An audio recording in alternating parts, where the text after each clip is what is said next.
Profil d'une victime. Il n'existe pas de profil type de victime de dérive sectaire. Ce sont des personnalités, des parcours de vie, des milieux sociaux et professionnels différents, des âges, des sexes, divers et variés. La future victime va rencontrer une personne qui prétendra répondre à ses questionnements. Ces questions peuvent être diverses et couvrir des thématiques très différentes. Dans un second temps, tous les points qui peuvent englober sa vie seront traités et mélangés à la doctrine du groupe ou du leader.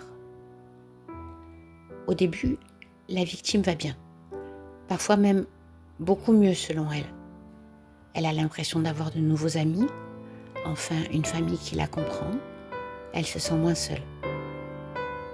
Il arrive que l'entourage de la victime ne remarque aucune différence et décide que les nouvelles pratiques sont de nouvelles originalités.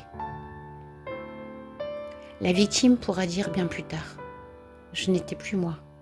J'avais l'impression d'être scindée en deux et de ne plus savoir à quelle partie me raccrocher. » C'est à ce moment que l'entourage observe des ruptures. Ruptures avec les amis de longue date qui sont remplacés par les nouvelles connaissances faites dans le groupe ou autour du leader. Rupture également avec les anciennes croyances qui sont délaissées au profit de la nouvelle doctrine. Progressivement, la victime va adopter une nouvelle personnalité. La victime semble ne plus être maître d'elle-même, maître de ses décisions. Ses propres choix n'existent plus.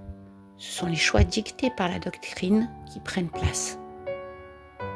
Il devient alors extrêmement difficile de communiquer, voire impossible d'échanger avec la victime. À ce stade, pourtant, la victime commence à douter, mais elle ne le montrera pas. Alors, comment la victime arrive-t-elle à se défaire de ce système d'emprise ? La sortie est la conclusion d'un long cheminement, engendré par les doutes, les peurs, la lassitude, les constats, les incohérences et les contradictions. La victime réalise que le leader ne peut pas lui apporter de réponse.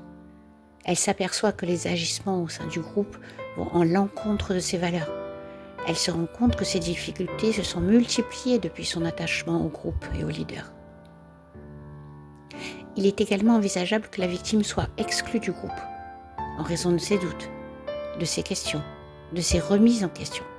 Elle perturbe le fonctionnement du groupe et plus particulièrement celui du leader. Elle est exclue par tous. Avant de quitter le groupe, la victime perçoit que ce sera difficile pour elle. L'isolement, les difficultés financières, l'inactivité, la perte d'identité, la honte, la culpabilité. Toutes ces difficultés peuvent retarder la sortie du groupe.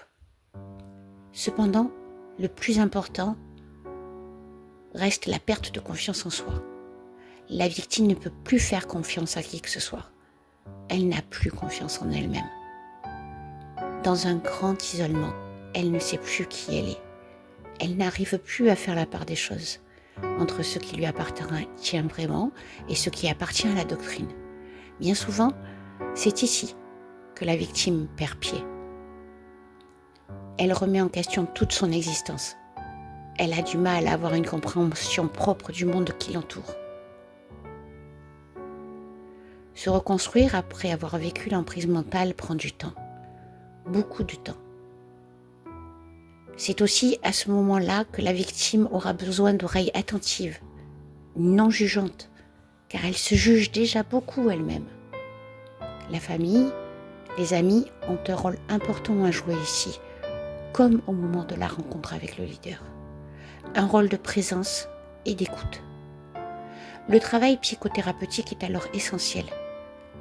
La victime devra découvrir ou redécouvrir qui elle est vraiment. N'oublions pas, il suffit d'une interaction entre deux personnes pour que parfois certains critères de la dérive sectaire apparaissent.